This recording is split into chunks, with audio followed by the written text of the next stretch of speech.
kembali belajar bersama Bu An. Bagaimana kabar anak-anak hari ini? Sehat semua? Semoga hari ini anak-anak tetap sehat dan juga semangat dalam belajar. Kali ini Bu An akan menyampaikan pembahasan materi kelas 2, tema 4, subtema 3, pembelajaran 3. Hidup bersih dan sehat anak-anak, tema 4. Ini ada di halaman 120 sampai dengan 128. Baik, Ibu langsung ke pembahasan materi ini. Materi pembelajaran 3. Dayu dan teman-teman membuat kerajinan. Mereka membuat karya membentuk dari tanah liat. Banyak benda yang dapat dibuat dari tanah liat. Ayo mengamati anak-anak. Perhatikan gambar di bawah dengan teliti. Tampak di sini, ini gambar benda-benda yang dibuat dari tanah liat. Apa saja kerajinan yang dapat dibuat dari tanah liat? Tentu anak-anak sudah tahu di sini. Hasil kerajinannya tampak indah anak-anak. Ada teko, ada cangkir, di sini ada tempat pensil, ada boneka, juga ada vas bunga. Kerajinan yang dapat dibuat dari tanah liat antara lain teko, cangkir, tempat pensil, boneka, dan vas bunga. Apa saja bahan dan alat yang dibutuhkan dalam membuat kerajinan dari tanah liat? Ini alat dan bahannya: tanah liat, air, tripleks atau papan kayu, dan gambar rancangan. Tahukah kamu cara membuat kerajinan dari tanah liat? Bacalah petunjuk berikut dengan nyaring. Baik, di sini tampak alat dan bahannya sudah siap anak-anak. Cara membuat kerajinan dari tanah liat. Yang pertama, siapkan tanah liat dan air secukupnya. Di sini tampak pada gambar sudah ada tanah liat dan air secukupnya. Yang kedua, siapkan tripleks atau papan kayu sebagai alas. Di sini nih sudah ada papan kayu anak-anak. Yang ketiga, siapkan gambar rancangan atau model. Bisa boneka, bisa juga vas bunga anak-anak. Yang keempat, tempatkan tanah liat di atas tripleks atau papan kayu sedikit demi sedikit. Kelima, pijat-pijat bahan hingga mendekati bentuk yang diinginkan. Langkah keenam, tambahkan bahan jika kurang, sebaliknya kurangi bahan jika berlebih. Langkah ketujuh, sempurnakan bentuk dengan alat bantu. Kedelapan, berikan sentuhan akhir dengan pembentukan detail dan haluskan. Nanti anak-anak bisa mencoba sendiri ini. Ayo mengamati anak-anak. Dayu dan teman-teman telah selesai membuat kerajinan dari tanah liat. Di sini tampak Dayu sedang memegang vas bunga hasil buatannya anak-anak. Coba amati gambar di samping. Kerajinan Dayu berupa vas bunga. Vas bunga Dayu berbentuk prisma. Prisma merupakan contoh bangun ruang. Perlu Ibu ingatkan kembali, bangun ruang itu kita berpikir seperti ruang kelas, jadi di dalamnya ada ruangannya. Ini adalah gambar vas bunga dari Dayu. Kalau dalam bentuk bangun ruang anak-anak, di sini adalah bangun ruang prisma. Masih ingatkah kamu dengan ruas-ruas garis pada bangun ruang? Tentu anak-anak masih ingat. Kalau begitu, mana saja yang merupakan ruas-ruas garis pada prisma? Tentu anak-anak sudah tahu ini. Kita mulai. Pada prisma segitiga di atas terdapat ruas-ruas garis di sini. Ruas garis AB, BC, AC, selanjutnya yang atas DE, EF, FD. Selanjutnya AD, BE, dan CF. Semuanya ada 9 anak-anak. 1, 2, 3, 4, 5, 6, 7, 8, 9. Di bagian alas ada 3, di bagian atas ada 3, busuk atau ruas garis yang tegak ada 3. Lanjut ke materi ayo berlatih anak-anak. Tunjukkanlah ruas-ruas garis pada bangun-bangun ruang berikut. Di sini ada 5 bangun ruang anak-anak. Ibu menjelaskan satu persatu. Ibu mulai dari bangun ruang yang pertama anak-anak. Ini bangun prisma segitiga BCDFGH. Pada bangun prisma segitiga di samping terdapat ruas-ruas garis. Ibu mulai dari sisi alas di sini. Ada ruas garis atau segmen garis BC, CD, BD. Selanjutnya di atas FG, GH, FH. Selanjutnya yang tegak anak-anak BF, CG, dan DH. Semuanya ada 9. Lanjut ke gambar kedua anak-anak. Ini adalah bangun limas segi 4. Perlu anak-anak ingat untuk membedakan antara bangun prisma dan limas. Kalau bangun limas itu ada titik puncaknya di sini. Ini adalah bangun limas. Pada bangun limas segi 4 di samping terdapat ruas-ruas garis. Di sini ada ruas garis AB, BC, CD, AD, selanjutnya AE, BE, CE, dan DE. Semuanya ada 8 anak-anak. Ini namanya bangun 5 segi 4 E, A, B, C, D. Lanjut ke gambar ketiga anak-anak. Ini adalah bangun 5 segitiga D, A, B, C. Disebut bangun 5 segitiga karena alasnya berbentuk segitiga.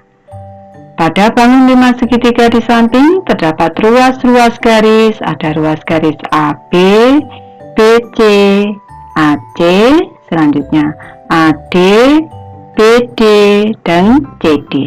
Semua ruas garisnya ada 6. Lanjut ke gambar keempat. Di sini ada bangun 5 segi 5 T, A, B, C, D, E. Disebut bangun 5 segi 5 karena alasnya berbentuk segi 5. Pada bangun 5 segi 5 di samping terdapat ruas-ruas garis AB, BC, CD, DE, AE.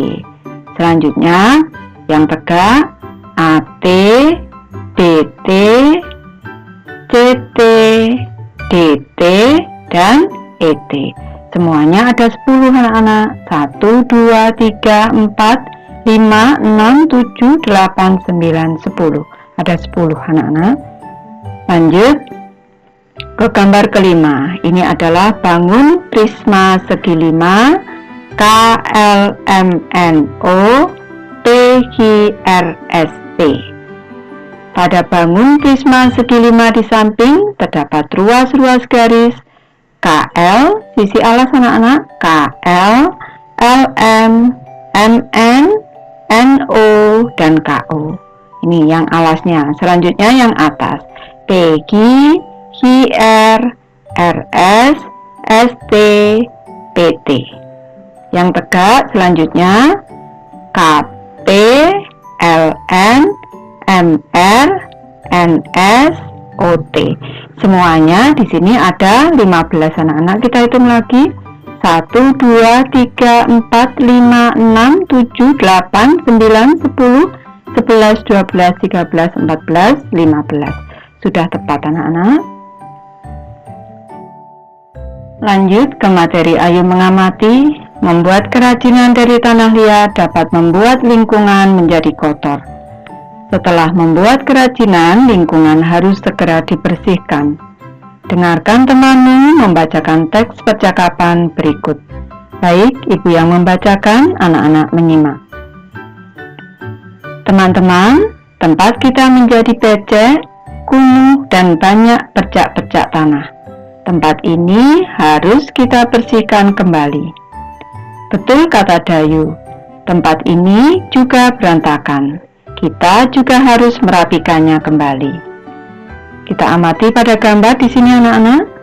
Ini tampak tempatnya kotor, becek, dan berantakan. Ayo berlatih anak-anak. Jawablah pertanyaan berikut dengan benar. Soal nomor 1, Apa isi pembicaraan Dayu dan teman-teman? Tentu anak-anak sudah tahu. Isi pembicaraan mereka adalah ajakan untuk membersihkan dan merapikan tempat setelah membuat kerajinan. Soal kedua, tempat Dayu dan teman-teman membuat kerajinan menjadi kotor. Apa yang akan mereka lakukan? Mereka akan bersama-sama membersihkan dan merapikan tempat setelah membuat kerajinan. Soal nomor 3, apa yang akan kamu lakukan jika kamu menjadi salah satu teman Dayu di tempat membuat kerajinan itu? Saya akan membantu teman-teman membersihkan dan merapikan kembali tempat itu. Soal keempat, apakah kamu setuju dengan sikap Dayu dan teman-teman? Saya setuju dengan sikap mereka, karena dengan segera membersihkannya, tempat akan kembali bersih dan rapi. Soal nomor 5, apa yang akan terjadi jika tempat membuat kerajinan yang kotor dibiarkan? Ini jawabannya, jika dibiarkan, tempat akan menjadi sarang kuman dan membahayakan karena bisa membuat orang terpeleset.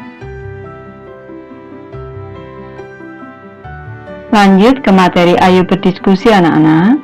Isilah teka-teki silang berikut dengan benar. Di sini ada pertanyaan mendatar dan juga ada pertanyaan menurun. Di sebelah kanan sudah disiapkan petak-petak untuk teka-teki silangnya. Ini, kita mulai dari pertanyaan mendatar. Yang pertama, tempat yang berair. Tadi pada teks percakapan sudah ada anak-anak tempat yang berair. Ini mendatar. Di sini disiapkan 1, 2, 3, 4, 5. Ada 5 peta. Kita harus mengisi dengan satu kata tempat yang berair. Ini ada 5 huruf. Ini jawabannya. Ibu coret dulu. Jawabannya adalah becek anak-anak. Tadi pada teks percakapan sudah ada. Ibu tulis dulu becek seperti ini. Ini sudah kita menjawab nomor 1 mendatar. Selanjutnya di sini nomor 2 menurun akan kita kerjakan. Noda atau kotoran berupa bintik-bintik kecil. Di sini disiapkan ada berapa peta anak-anak? 1, 2, 3, 4, 5, 6. Ada 6 peta dan sudah ada di sini bantuan 1 huruf E. Tadi pada teks percakapan juga sudah ada anak-anak. Ini bocoran dulu, yaitu bercak di sini. B, E, R, C, A, K. Sudah tepat. Nih, sudah mengisi petanya semua. Selanjutnya ke pertanyaan ketiga, menurun di sini. Kotor dan tercemar. Ini menurun diawali dengan huruf K. 1, 2, 3, 4, 5. Di sini ada 5 peta anak-anak. Jawabannya tadi juga sudah ada pada teks percakapan, yaitu kumuh. Nih. Bisa anak-anak, nanti bisa mencoba sendiri nih. Ayo membaca anak-anak.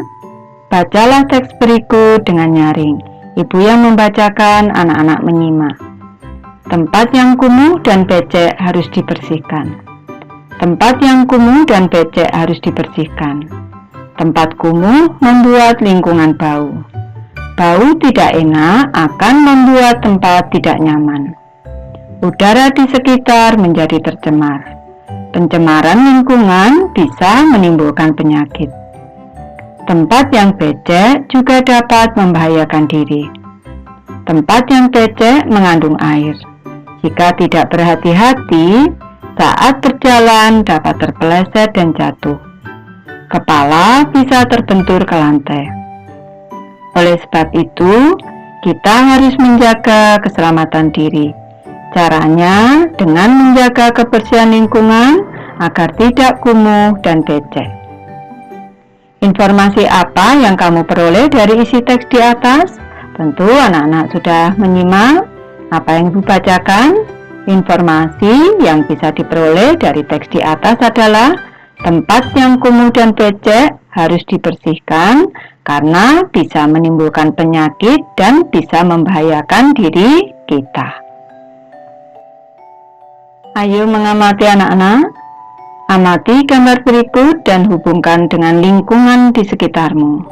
Di sini tampak gambar meja yang kotor, kumuh, dan berantakan anak-anak. Ada air berceceran kemana-mana, ada sisa bekas tanah liat setelah anak-anak membuat kerajinan ini. Apa saja informasi yang kamu peroleh dari gambar? Informasi yang diperoleh dari gambar adalah meja yang becek dan kumuh setelah digunakan untuk membuat kerajinan. Adakah lingkungan di sekitarmu seperti gambar? Ibu berharap tidak ada lingkungan kumuh di sekitar lingkungan anak-anak. Ayo menulis anak-anak.